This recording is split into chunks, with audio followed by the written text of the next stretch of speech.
តខោកាត់សាច់គឺជាបទមួយដែលពេញនិយមបងប្អូនពេញនិយមមែនតើហើយបទហ្នឹងគឺតែងតែលេងនៅក្នុងពិធីមង្គលការឬក៏កម្មវិធីផ្សេងដែលមិនបាច់ឆាកមានថានៅពេលដែល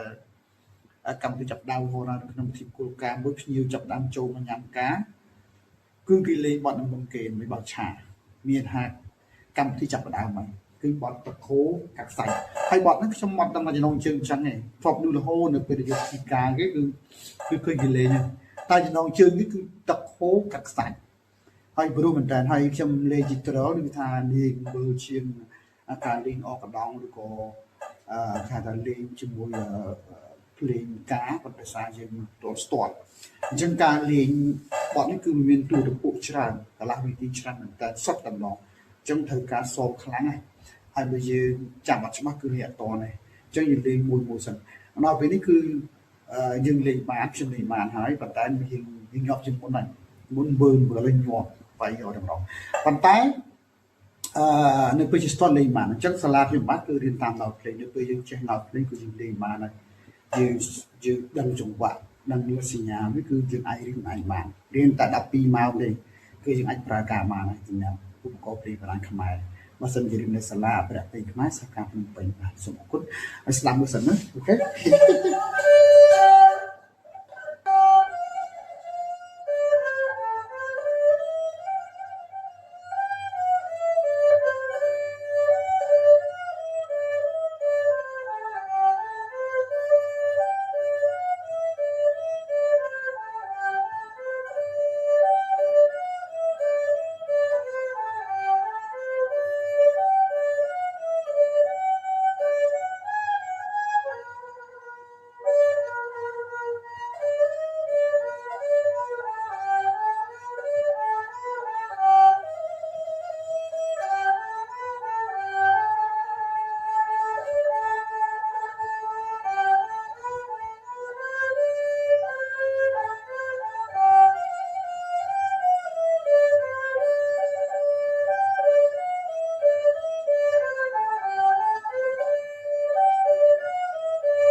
អរគុណ